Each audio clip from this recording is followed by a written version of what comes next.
J'ai 7 ans et je parle tout seul, parce que je suis effrayé et parce que je suis le seul qui veuille bien m'écouter. Je murmure entre mes dents. Abandonne, André. Laisse tomber. Pose ta raquette et va-t'en de secours, immédiatement. Rentre à la maison et cherche-toi quelque chose de bon à manger. Va jouer avec Rita, Philly ou Tammy. Assieds-toi auprès de maman pendant qu'elle tricote ou qu'elle fait ses puzzles. Est-ce que ce n'est pas une bonne idée? Est-ce que ça ne ressemblerait pas au paradis, André? De laisser tomber? De ne plus jamais jouer au tennis? Mais c'est impossible. Non seulement mon père me poursuivrait dans toute la maison avec ma raquette, mais quelque chose dans mes tripes, une sorte de muscle profondément caché, m'en empêcherait. Je déteste le tennis. Je le hais de tout mon cœur. Et cependant, je continue de jouer. Je continue de frapper des balles toute la matinée, tout l'après-midi, parce que je n'ai pas le choix. Quel que soit mon désir d'arrêter, je continue. Je me supplie moi-même d'arrêter et je continue de jouer. Et ce fossé, cette contradiction entre ce que je souhaite et ce que je fais en réalité, ressemble au cœur même de mon existence. En ce moment, ma haine à l'égard du tennis se concentre sur le dragon, un lanceur de balles bricolé par mon cracheur de feu de père. Noir comme la nuit, monté sur de grandes roues en caoutchouc portant le mot « prince » en majuscule blanche sur son socle, le dragon, à première vue, ressemble à n'importe quelle machine à balles que l'on voit dans tous les country clubs en Amérique. Mais c'est en réalité une créature vivante et qui respire, sortie tout droit de mes bandes dessinées. Le dragon a un cerveau, une volonté, un cœur méchant et une voix horrible. Quand il engloutit les balles l'une après l'autre dans son ventre, il émet une série de bruits écœurants. La pression monte le long de sa gorge. Il grogne. Une balle monte lentement jusqu'à sa gueule. Il pousse un cri.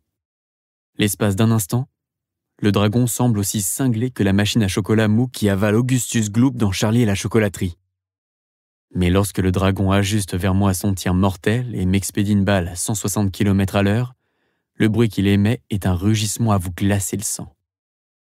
J'en frémis chaque fois. Mon père a fait exprès de rendre le dragon terrifiant. Il lui a ajouté un long cou en tube d'aluminium et une petite tête du même métal qui se déplie comme un fouet à chaque fois que le dragon crache. Il a aussi installé le dragon sur un socle de plusieurs pieds de haut et a disposé son tir face au filet, de sorte que le dragon me domine. À 7 ans, je suis plutôt petit pour mon âge. Et j'ai l'air encore plus petit à cause de ma grimace permanente de la coupe au bol que mon père m'inflige 2 fois par mois. Mais quand je me tiens face au dragon, j'ai l'air minuscule. Je me sens minuscule, désemparé. Si mon père veut que le dragon me domine de toute sa hauteur, ce n'est pas seulement pour forcer mon attention et mon respect. Il veut que la balle qui jaillit de sa gueule atterrisse à mes pieds comme si elle tombait d'un avion.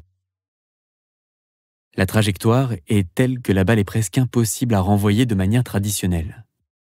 Je dois rattraper chaque balle à la volée, sinon elle rebondit au-dessus de ma tête.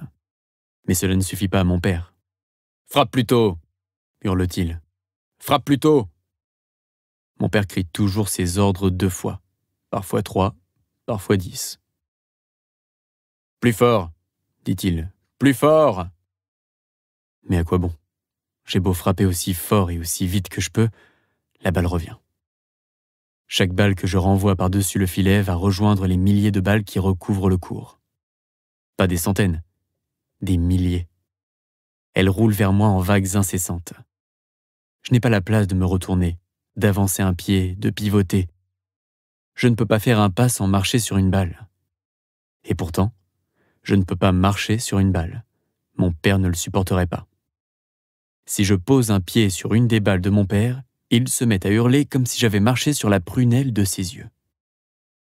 Le dragon expédie une balle sur 4 droits au sol, ce qui provoque un rebond imprévisible de côté. J'ajuste mon coup à la dernière seconde. Je frappe la balle très tôt et la renvoie parfaitement par-dessus le filet. Je sais bien que ce n'est pas là un réflexe ordinaire. Je sais que très peu d'enfants dans le monde seraient capables de voir cette balle, et encore moins de la rattraper. Mais je ne tire aucune gloire de mes réflexes, ni aucun avantage. Je ne fais que ce qu'on attend de moi. Chaque coup réussi est normal. Chaque coup raté provoque une crise.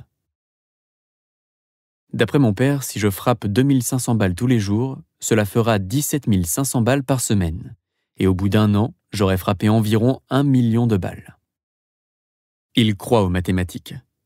Les chiffres, dit-il, ne mentent jamais. Un gamin qui frappe 1 million de balles par an sera forcément imbattable. Frappe plus tôt, hurle mon père. Bon Dieu, André, frappe plus tôt. Attaque la balle, attaque la balle. Pour l'instant, c'est lui qui m'attaque. Il hurle directement dans mes oreilles. Ce n'est pas suffisant de rattraper toutes les balles que le dragon crache sur moi. Mon père veut que je frappe plus fort et plus vite que le dragon. Il veut que je batte le dragon. Cette idée me remplit de panique. Je me dis que le dragon est impossible à battre. Comment peut-on battre quelque chose qui ne s'arrête jamais? Quand j'y pense, je trouve que le dragon ressemble beaucoup à mon père. Mais mon père est bien pire. Le dragon se tient devant moi, là où je peux le voir. Mon père, lui, se tient derrière moi, et je le vois rarement. Je l'entends seulement, jour et nuit, hurler à mon oreille. Plus de coups liftés. Frappe plus fort, frappe plus fort. Pas dans le filet, bon Dieu, André, jamais dans le filet. Rien ne met mon père plus en rage que lorsque j'envoie une balle dans le filet. Il n'apprécie pas quand j'envoie une balle sur le côté. Il hurle quand je frappe une balle trop longue. Mais quand j'expédie une balle dans le filet, il écume. Les erreurs, c'est une chose. Le filet, c'en est une autre. Mon père répète à l'infini « Le filet est ton pire ennemi ». Mon père a installé l'ennemi 15 cm plus haut que dans le règlement, pour qu'il soit beaucoup plus difficile à éviter. Il s'imagine que si je parviens à passer ce filet trop haut, je n'aurai aucun mal un jour à passer celui de Wimbledon. Le fait que je n'ai aucune envie de jouer à Wimbledon lui est égal. Ce que je désire n'entre pas en ligne de compte. Il m'arrive parfois de regarder Wimbledon à la télévision en compagnie de mon père, et nous sommes tous les deux des supporters de Björn Borg, parce qu'il est le meilleur. Il ne s'arrête jamais. Il est celui qui ressemble le plus au dragon. Mais je ne veux pas être Borg. J'admire son talent, son énergie, son style, sa capacité à s'immerger dans le jeu. Mais si par hasard, j'arrivais à acquérir ces qualités-là, je préférais les appliquer à autre chose qu'à Wimbledon, à un but que j'aurais choisi. « Frappe plus fort !» crie mon père. « Frappe plus fort ! Et maintenant des revers ! Des revers !» J'ai l'impression que mon bras va se détacher. Je voudrais demander « Ça va durer encore longtemps, papa ?» Mais je ne dis rien. Je fais ce qu'on m'a dit. Je frappe de toutes mes forces, et progressivement de plus en plus fort. Sur un swing, je suis moi-même surpris de la force de mon coup, de sa netteté. Bien que je déteste le tennis, j'aime ce sentiment de frapper une balle absolument parfaite. C'est mon seul moment de paix. Quand je parviens à faire quelque chose à la perfection, je jouis d'un quart de seconde de bien-être et de calme. Mais le dragon répond à cette perfection en me tirant la balle suivante encore plus vite. « Plus court, l'élan !» dit mon père. « Plus court, c'est ça.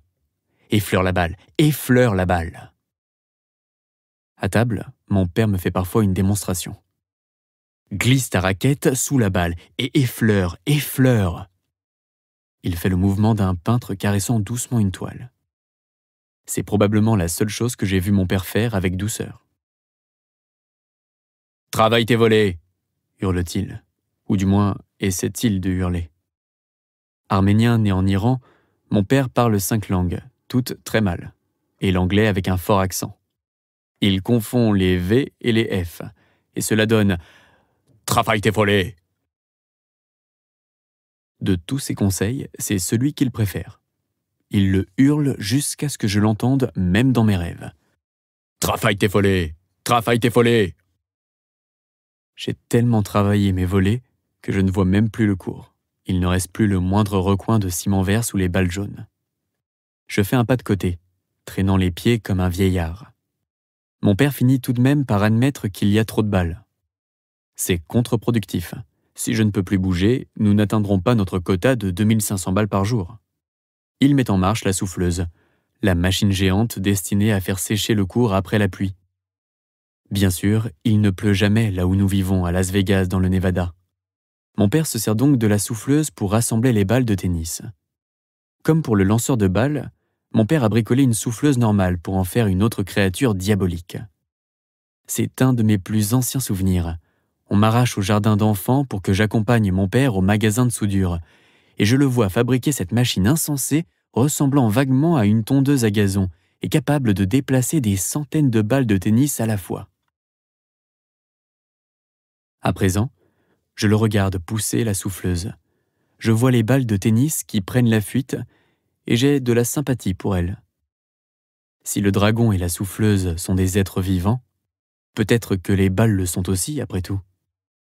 Elles font peut-être ce que je ferais volontiers si j'en étais capable. Fuir, loin de mon père. Après avoir repoussé toutes les balles dans un coin, mon père attrape une pelle à déneiger et les fourre dans une rangée de poubelles en métal, autant de seaux à pâté pour nourrir le dragon. Il se retourne et voit que je l'observe. « Qu'est-ce que t'as donc à regarder ? Continue à taper. Continue à taper. » J'ai mal à l'épaule. Je suis incapable de frapper une balle de plus. J'en frappe encore 3. Je peux plus jouer 1 minute de plus. Je joue encore 10 minutes. Il me vient une idée. Feignant un accident, j'envoie une balle haute par-dessus la clôture. Je réussis à la rattraper sur le cadre en bois de la raquette et le bruit fait donc croire à une erreur. Je le fais quand j'ai besoin d'une pause et je me dis, l'espace d'un instant, que je dois être sacrément bon pour être capable de frapper une mauvaise balle quand je le veux. Mon père entend la balle frapper le bois et lève les yeux. Il voit la balle s'envoler du cours. Il jure, mais il a bien entendu le bruit de la balle sur le bois. Il sait donc que c'est un accident. Et puis, au moins, la balle n'a pas touché le filet. Il sort de la cour d'un pas lourd et s'avance dans le désert. Je dispose à présent de 4 minutes et demie pour reprendre mon souffle et observer les faucons qui décrivent paresseusement des cercles dans le ciel. Mon père adore tirer les faucons au fusil. Notre maison est recouverte de ses victimes. La couche d'oiseaux morts sur le toit est aussi épaisse que les balles de tennis sur le cours.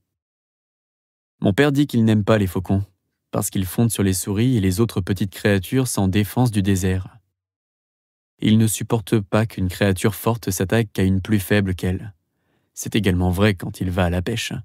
S'il attrape un poisson, quel qu'il soit, il embrasse sa petite tête écailleuse et le remet à l'eau.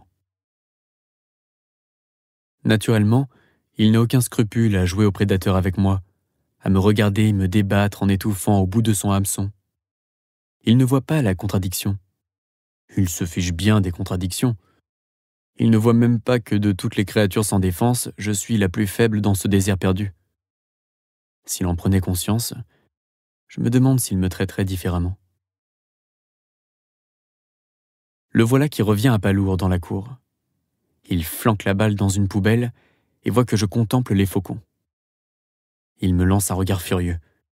« Bon Dieu, qu'est-ce que tu fiches ? Arrête de penser. Je ne veux pas d'un foutu penseur. » Le filet est le pire ennemi, mais penser est le péché capital. Penser, selon mon père, est la source de tous les maux, parce que c'est le contraire d'agir. Quand mon père me surprend en train de penser, de rêvasser sur le cours, il réagit comme si j'étais en train de voler de l'argent dans son portefeuille. Je réfléchis souvent à la manière dont je pourrais m'arrêter de penser. Je me demande si mon père me crie dessus pour que j'arrête de penser, parce qu'au fond de lui, il sait que je suis un rêveur par nature, ou bien si ce sont ces cris qui ont fait de moi un rêveur. Mes pensées qui s'aventurent vers d'autres sujets que le tennis, ne sont-elles pas un acte de résistance ? Je me plais à le croire. Notre maison est une baraque qui a été démesurément agrandie au fil des ans. Construite dans les années 70, dans un stuc blanc qui s'écaille en pelure noire aux angles, les fenêtres sont garnies de barreaux, le toit sous sa couche de faucons morts est fait de bardeaux de bois dont un grand nombre tiennent à peine en place, s'ils ne sont déjà tombés. À la porte, il y a une cloche qui résonne chaque fois que quelqu'un entre ou sort, comme la cloche qui marque le coup d'envoi d'un match de boxe. Mon père a peint le haut mur de ciment qui entoure la maison d'un vert forêt très vif. Pourquoi ?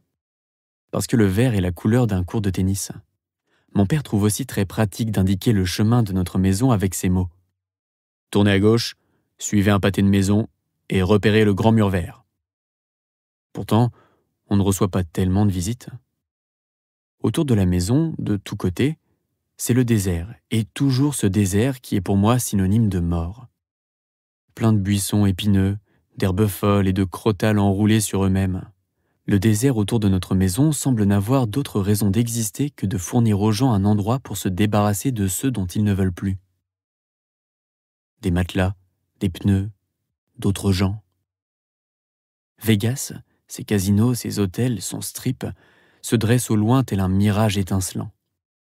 Mon père fait tous les jours le voyage jusqu'au mirage. Il travaille dans un casino, mais il refuse de vivre sur place. On s'est installé ici au milieu de nulle part, au cœur du néant, parce qu'il n'y a qu'ici que mon père pouvait s'offrir une maison avec une cour assez grande pour son cours de tennis idéal. C'est un autre de mes plus anciens souvenirs. Je roule en voiture aux alentours de Vegas avec mon père et un agent immobilier. Cela aurait pu être amusant si cela n'avait pas été effrayant. Maison après maison, avant même que l'agent ait complètement arrêté la voiture, mon père en jaillit d'un bond et arpente le devant de la maison. L'agent le suit de près en débitant son boniment sur les écoles locales, le taux de criminalité, les traites, mais mon père ne l'écoute pas. Regardant droit devant lui, il fonce dans la maison, traverse le salon, puis la cuisine et sort derrière, dans la cour.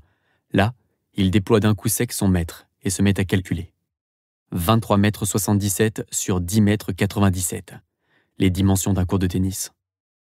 Chaque fois, il crie « Ça va pas, viens, on s'en va ». Mon père franchit en trombe le salon, la cuisine, puis l'entrée avec l'agent immobilier qui peine à le suivre. Chers auditeurs, n'oubliez pas de vous abonner à notre chaîne pour ne pas manquer les nouvelles vidéos et participer au tirage au sort de cadeaux sympas. Nous avions découvert une maison que ma sœur aînée, Tammy, adorait. Elle avait supplié mon père de l'acheter parce qu'elle était en forme de T, et que T est la première lettre de Tammy. Mon père avait failli l'acheter, probablement parce que T est aussi la lettre initiale de tennis. J'aimais beaucoup cette maison. Ma mère aussi l'aimait. Mais il manquait quelques centimètres à la cour. « Ça ne colle pas. Allons-nous-en. » Nous avons fini par trouver la maison idéale. Sa cour était si vaste que mon père n'eut même pas besoin de la mesurer. Il s'est contenté de rester au milieu de celle-ci, regardant tranquillement autour de lui, observant, souriant, imaginant déjà l'avenir. « Marché conclu », avait-il doucement annoncé. On n'avait pas fini d'y apporter le dernier carton que mon père entamait déjà les travaux pour construire son cours de rêve. Je ne comprends toujours pas comment il y est arrivé. Il n'avait jamais travaillé dans le bâtiment. Il ignorait tout du béton, de l'asphalte, des drainages. Il n'avait lu aucun livre, consulté aucun spécialiste. Il avait juste une image en tête, et il s'employait à la transformer en réalité. Comme dans bien d'autres domaines, il fit exister ce cours à force de volonté, d'entêtement et d'énergie. Je me dis qu'il a fait à peu près la même chose avec moi. Naturellement, il avait besoin de se faire aider. Travailler le béton est un sacré boulot. Tous les matins, il m'emmenait en voiture au Sambo, un restaurant bon marché sur le strip, et il y embauchait quelques vieux routards parmi la bande qui traînait sur le parking. Mon préféré était Rudy, balafré, avec un torse comme un tonneau. Il me regardait toujours avec un demi-sourire, comme s'il savait que je ne comprenais pas qui j'étais, ni où je me trouvais. Rudy et sa bande nous suivaient jusqu'à la maison. Et là, mon père leur expliquait ce qu'il fallait faire. 3 heures après, mon père et moi foncions au McDo à acheter d'énormes paquets de Big Mac et de frites. Au retour, mon père me laissait sonner la cloche et appeler les ouvriers à table. J'aimais bien récompenser Rudy. J'adorais le voir dévorer comme un loup. J'aimais bien l'idée qu'un dur labeur donne droit à une délicieuse récompense, sauf si ce dur labeur consiste à taper dans des balles de tennis. L'époque de Rudy et des Big Mac est passée très vite. Tout à coup, mon père a eu son cours de tennis derrière la maison et moi ma prison. J'ai aidé à nourrir l'équipe qui a construit ma cellule. J'ai aidé à prendre les mesures et à peindre les lignes blanches qui allaient servir à m'enfermer. Pourquoi ai-je fait cela? Je n'avais pas le choix. C'est toujours le motif qui me fait agir. Personne ne m'a jamais demandé si j'avais envie de jouer au tennis, encore moins si je voulais devenir joueur professionnel. Ma mère croyait que j'étais destiné à devenir prédicateur. Mais elle m'a raconté que mon père avait décidé, bien avant ma naissance, que je serais joueur de tennis professionnel. Quand j'avais 1 an, a-t-elle ajouté, je lui ai fourni la preuve qu'il avait raison. En regardant une partie de ping-pong, je n'avais bougé que les yeux, jamais la tête. Mon père a alors appelé ma mère. « Regarde !» dit-il. « Il bouge seulement les yeux. Il a un don inné. » Elle m'a raconté que quand j'étais encore au berceau, mon père a accroché au-dessus de ma tête un mobile fait de balles de tennis et m'a incité à les frapper à l'aide d'une raquette de ping-pong qu'il m'avait fourrée dans la main.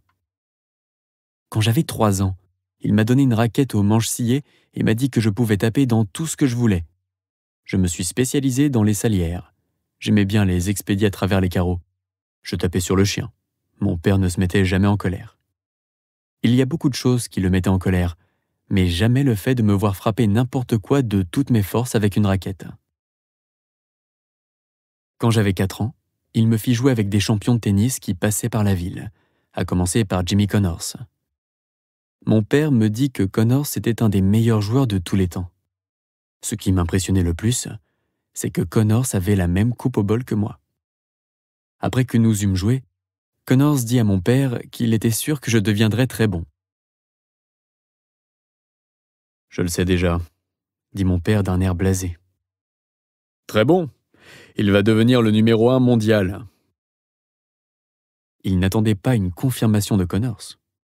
Il cherchait quelqu'un avec qui je puisse m'entraîner. Chaque fois que Connors vient à Vegas, c'est mon père qui corde ses raquettes. C'est un maître dans ce domaine. Qui mieux que mon vieux peut créer et maintenir l'attention nécessaire? C'est toujours le même scénario. Connors confie à mon père une boîte de raquettes et 8 heures plus tard, mon père et moi le retrouvons dans un restaurant du Strip. Je demande au maître d'hôtel s'il peut me conduire à la table de Monsieur Connors. Il m'emmène dans un coin écarté où Connors s'est installé avec son entourage. Il se tient au centre, dos au mur. Je lui tends ses raquettes, avec précaution, sans dire un mot. À table, la conversation s'arrête et tout le monde m'observe. Connors se prend les raquettes sans cérémonie et les dépose sur une chaise. L'espace d'un instant, je me sens important, comme si je livrais des épées fraîchement aiguisées à l'un des 3 mousquetaires. Puis Connors m'ébouriffe les cheveux et fait une remarque sarcastique à propos de moi et de mon père, et toute la tablée s'esclaffe.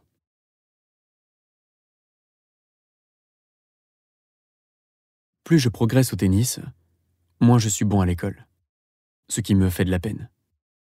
J'aime les livres, mais ils me dépassent. J'aime mes professeurs, mais je ne comprends pas grand-chose à ce qu'ils disent. Il semblerait que je n'apprenne pas, ou que je ne traite pas les faits comme les autres gamins. J'ai une excellente mémoire, mais des troubles de concentration. J'ai besoin qu'on m'explique les choses 2 fois, 3 fois. C'est peut-être pour cette raison que mon père hurle toujours ses ordres 2 fois. Par ailleurs, je sais bien que mon père déplore chaque instant que je passe à l'école, puisque c'est au détriment de l'entraînement sur le cours. Ne pas aimer l'école ou avoir de mauvais résultats semble donc une forme de loyauté à l'égard de papa. Certains jours, alors qu'il me conduit avec mon frère et mes sœurs à l'école, mon père sourit et dit « Je vous propose un marché. Au lieu de vous emmener à l'école, qu'est-ce que vous diriez si je vous déposais au Cambridge Racquet Club? Vous pourriez passer la matinée à taper des balles. Qu'est-ce que vous en dites ?» Nous connaissons très bien la réponse qu'il veut entendre. Aussi, disons-nous « Hurrah !» Mais pas un mot à votre mère, dit mon père. Le Cambridge Racquet Club est un long bâtiment au toit bas situé à l'est du Strip. Il est équipé de 10 cours en dur et noyé dans des relents minables de poussière, de liniment et aussi de quelque chose d'aigre, comme un produit qui aurait dépassé la date de péremption et que je ne suis jamais parvenu à identifier. Mon père considère le Cambridge comme une sorte d'extension de notre maison. Il va rejoindre le propriétaire, M. Fong, et il nous observe attentivement pour être bien sûr que nous jouons au lieu de perdre notre temps à bavarder ou à rire. À la fin, mon père donne un petit coup de sifflet, un son que je reconnaîtrai entre 1000. il met ses doigts dans sa bouche et souffle fort. Cela veut dire « jeu, set et match ». Arrêtez de taper et regagnez la voiture immédiatement. Mes frères et sœurs s'arrêtent toujours avant moi. Rita, l'aînée, Philly, mon grand frère, et Tammy sont tous de bons joueurs de tennis. Nous sommes les Von Trapp du tennis. Mais c'est moi, le plus jeune, le petit dernier, qui suis le meilleur. C'est ce que me dit mon père. Il le dit aussi à mon frère et à mes sœurs. Il le dit à Monsieur Fong. André est l'élu. C'est la raison pour laquelle mon père me consacre toute son attention. Je suis le dernier grand espoir du clan Agassi. Par moments, j'apprécie ce supplément d'attention que m'accorde mon père. Parfois, j'aimerais mieux être invisible parce que mon père peut être effrayant. Mon père fait de drôles de choses. Par exemple, il se fourre souvent le pouce et l'index dans les narines, et se raidissant contre la douleur qui lui fait venir les larmes aux yeux, il s'arrache une grosse touffe de poils noirs. Voilà comment il se traite lui-même. Ou alors, il se rase sans employer ni savon ni crème à raser. Il se contente de frotter un rasoir jetable à sec sur ses joues et sa mâchoire en s'écorchant la peau. Puis il laisse le sang tomber de son visage goutte après goutte jusqu'à ce qu'il sèche. Quand il est stressé ou distrait, mon père regarde le ciel en murmurant « Je t'aime, Margaret ». Un jour, j'ai demandé à ma mère « À qui papa parle-t-il ? Qui est Margaret ?» Ma mère m'a raconté que, quand mon père avait mon âge, il faisait du patin sur une mare gelée et la glace a cédé. Il est tombé à l'eau et s'est noyé. En tout cas, il a cessé de respirer pendant un long moment. Il a été sorti de l'eau et ramené à la vie par une femme nommée Margaret. Il ne l'avait jamais vue auparavant et ne l'a plus jamais revue depuis. Mais il la revoit régulièrement dans son imagination et lui parle alors, la remerciant de sa voix la plus douce. Il dit que la vision de Margaret lui tombe dessus comme une attaque. Il n'en est pas conscient quand cela se produit et n'en garde ensuite qu'un faible souvenir. De nature violente, mon père est toujours prêt à la bagarre. Il n'arrête pas de boxer contre des ombres. Il a toujours un manche de hache dans sa voiture. Il ne sort jamais de la maison sans cacher une poignée de sel et de poivre dans chacune de ses poches, au cas où il se retrouverait impliqué dans une bagarre de rue et devrait aveugler quelqu'un. Ces bagarres les plus violentes sont dirigées contre lui-même. Il souffre de raideur chronique dans le cou et est constamment en train d'essayer d'assouplir ses articulations en tournant avec fureur la tête de côté ou en la secouant de haut en bas. Quand cela ne suffit pas, il se secoue comme un chien, balançant la tête de droite à gauche, jusqu'à ce que son cou fasse le bruit du pop-corn qui éclate. Quand ce traitement s'avère aussi inefficace que les autres, il se tourne vers le lourd sac de frappe qui est pendu à un harnais, devant la maison. Mon père monte sur une chaise, décroche le sac et glisse son cou dans le harnais. Il renverse alors la chaise et donne des coups de pied en l'air tandis que son élan est fermement entravé par le harnais. La première fois que je l'ai vu faire cela, je me promenais tranquillement dans la maison quand j'ai levé les yeux. J'ai vu mon père renverser la chaise d'un coup de pied, pendu par le cou, les chaussures à presque 1 mètre du sol. J'étais certain qu'il venait de se tuer. J'ai couru vers lui, complètement hystérique, prêt à le délivrer. En voyant l'expression de panique sur mon visage, il a aboyé. « Mais qu'est-ce qui t'arrive, nom de Dieu ?» De tous les traits de caractère difficiles de mon père, la fureur est le plus inquiétant. Il est toujours sur le point de perdre son sang-froid. Mais cela se produit généralement aux moments les plus inattendus. Pendant son sommeil, par exemple. Il boxe en rêvant et attrape ma mère endormie pour lui flanquer un coup de poing. En voiture, c'est la même chose. Il y a peu de choses que mon père aime autant que de conduire son Oldsmobile diesel verte en reprenant les airs de sa cassette de Laura Branigan. Mais si un autre automobiliste l'énerve, s'il lui coupe la route ou s'il ose protester parce que mon père lui a coupé la route, alors ça se gâte. Un jour que je suis en voiture avec lui, en route vers le Cambridge, il commence à s'engueuler avec un autre conducteur. Mon père arrête la voiture, descend, ordonne au type d'en faire autant. Comme mon père brandit son manche de hache, le type refuse. Mon père balance alors des coups de manche dans les phares et dans les feux arrière du type, éparpillant du verre cassé un peu partout. Une autre fois, mon père se penche par-dessus moi pour pointer son revolver sur un autre automobiliste. Il vise en faisant reposer le canon de l'arme sur mon nez. Je regarde droit devant moi. Je ne bouge pas. Je ne sais pas ce que l'autre conducteur a fait de mal, mais en tout cas, cela semble aussi grave que d'envoyer la balle dans le filet. Je sens le doigt de mon père tendu sur la détente. Puis j'entends l'autre automobiliste partir à toute vitesse, et ensuite, un bruit que j'ai rarement entendu. Le rire de mon père. Il pète un câble. Je me dis que je n'oublierai jamais cet instant. Mon père se tordant de rire en tenant un revolver sous mon nez, même si je devais vivre 100 ans. Après avoir remis l'arme dans la boîte à gants, mon père redémarre et se tourne vers moi en m'ordonnant « Pas un mot à ta mère ».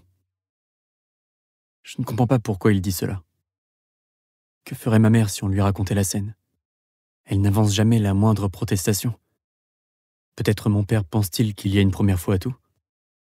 Par un des rares jours de pluie de Vegas, mon père m'emmène chercher ma mère à la sortie de son bureau. Je suis au bout de la banquette, en train de faire l'imbécile et de chanter. Mon père prend la voie de gauche pour tourner. Un camionneur klaxonne furieusement. Mon père a manifestement oublié de mettre son clignotant. Il fait un doigt d'honneur au camionneur. Il dresse si brusquement la main qu'il manque de me frapper au visage.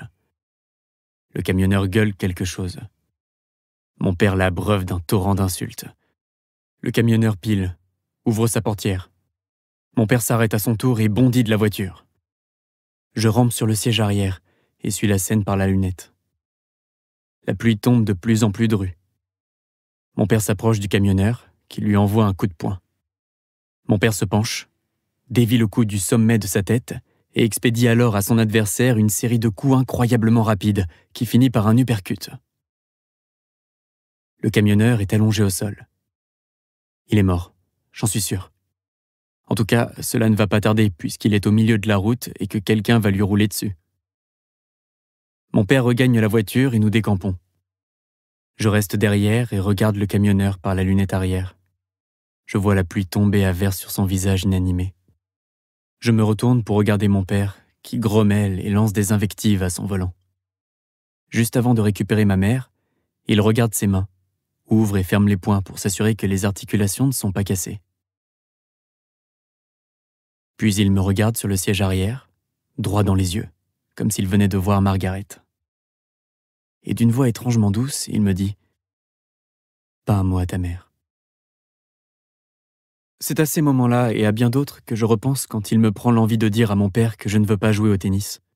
Outre le fait que j'aime mon père et que je veux lui plaire, je ne veux pas l'énerver. Je n'ose pas. Il arrive des catastrophes quand mon père est énervé. S'il dit que je vais jouer au tennis, s'il dit que je vais devenir numéro 1 mondial, c'est que tel est mon destin, et je n'ai pas d'autre choix que d'approuver et d'obéir. Je ferais bien d'avertir Jimmy Connors ou n'importe qui d'autre d'en faire autant. La route qui mène au numéro 1 mondial passe par le Hoover Dam, barrage sur le fleuve Colorado à la frontière du Nevada et de l'Arizona. Alors que j'atteins tout juste mes 8 ans, mon père décide qu'il est temps d'abandonner les séances d'entraînement dans la cour avec le Dragon ou les parties disputées au Cambridge pour passer à de vrais tournois contre des gamins bien réels dans tout le Nevada, l'Arizona et la Californie. Tous les week-ends, la famille entière s'entasse dans la voiture et on s'en va. Soit en direction du nord, sur la 95, vers Reno, soit en direction du sud, en passant par Henderson, le Hoover Dam et le désert, vers Phoenix, Scottsdale ou Tucson. L'endroit où je déteste le plus me trouver, hormis un cours de tennis, c'est dans une voiture avec mon père. Mais tout est réglé d'avance. Je suis condamné à passer mon enfance partagée entre ces deux boîtes. Je gagne mes 7 premiers tournois dans la catégorie des 10 ans et moins. Mon père ne s'en réjouit pas. Je fais simplement ce que je suis supposé faire. Sur le chemin du retour, alors que la voiture passe sur le Hoover Dam, je regarde toute cette masse d'eau coincée derrière le barrage massif. Je lis cette inscription à la base du mât du drapeau, en l'honneur de ces hommes qui ont rendu fertile cette terre désolée. Je retourne cette phrase dans ma tête. Des terres désolées. Existe-t-il une terre plus désolée que notre maison dans le désert? Je pense à toute cette rage enfermée à l'intérieur de mon père, comme le Colorado derrière le Hoover Dam. Ce n'est qu'une question de temps avant que tout cela explose. On ne peut rien faire pour l'empêcher, si ce n'est s'efforcer de grimper un peu plus haut. Pour moi, cela veut dire gagner. Toujours gagner. Nous allons à Morley Field, à San Diego. Je joue contre un gamin nommé Jeff Tarango, qui n'est pas tout à fait à mon niveau. Il gagne pourtant le premier set, 6-4. Je suis sonné, effrayé. Mon père va me tuer. Je fonce, remporte le deuxième set, 6-0. Au début du troisième set, Tarango se tord une cheville. Je me mets à lui envoyer des amortis pour l'obliger à courir sur sa cheville douloureuse. En fait, il simulait. Sa cheville va très bien. Il bondit en avant, écrase toutes mes amortis et gagne tous les points. Mon père, depuis les tribunes, me crie « Arrête les amortis! Arrête les amortis !» Mais je ne peux pas m'en empêcher. J'ai une stratégie. Je m'y tiens. Nous arrivons au tie-break, qui se joue en 9 points. Nous marquons tour à tour jusqu'à parvenir au score de 4-partout. Nous y sommes. Mort subite. Un point va décider de tout le match. Je n'ai encore jamais perdu, et je n'ose pas imaginer la réaction de mon père si cela m'arrive. Je joue comme si ma vie en dépendait, ce qui est le cas. Tarango doit avoir un père dans le genre du mien parce qu'il joue exactement comme moi. Je me concentre et expédie un revers croisé fulgurant. Je frappe de manière à en faire un coup long, mais il part de ma raquette plus fort et plus vite que je ne pensais. C'est un formidable coup gagnant, à 1 mètre de la ligne, mais bien hors de portée de Tarango. Je pousse un cri de triomphe. Tarango, debout au milieu du court, baisse la tête et se met à pleurer. Il s'avance lentement vers le filet. Le voilà qui s'arrête. Tout à coup, il se tourne vers l'endroit où la balle est tombée. Il réfléchit. Il sourit. « Out !» dit-il. Je me fige. « La balle était out !» hurle Tarango. C'est la règle chez les juniors. Ce sont les joueurs eux-mêmes qui servent de juges de ligne. Ils décident eux-mêmes si une balle est bonne ou pas, et il n'y a pas d'appel. Tarango s'est dit qu'il valait mieux mentir que perdre, et il sait très bien que personne ne peut l'en empêcher. Il lève les bras en signe de victoire. Je me mets à pleurer. Un chahut éclate dans les tribunes. Les parents se disputent, crient, en viennent presque aux mains. Ce n'est pas juste, ce n'est pas correct, mais c'est la réalité.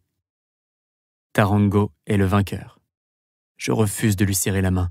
Je m'enfuis en courant dans le Balboa Park. Quand je reviens, une demi-heure plus tard, épuisé d'avoir tant pleuré, mon père est furieux. Non parce que je suis parti, mais parce que je n'ai pas tenu compte de ses conseils pendant le match. « Pourquoi tu ne m'as pas écouté ?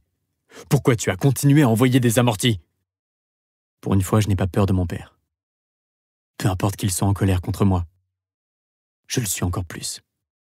Je suis furieux contre Tarango, contre Dieu, contre moi-même.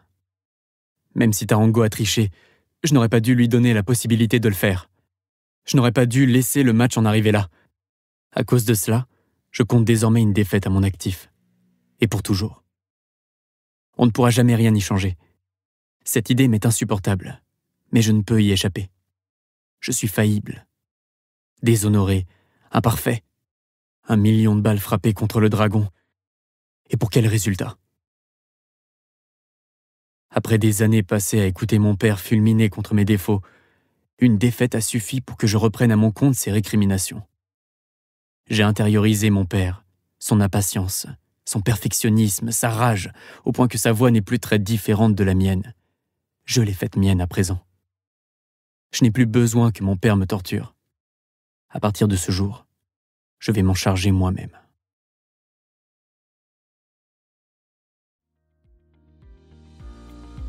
Merci d'avoir écouté ce livre audio. Vous pouvez écouter la version intégrale du livre en suivant le lien dans la description. N'oubliez pas de vous abonner à notre chaîne, cliquez sur j'aime et laissez un commentaire pour participer au tirage au sort.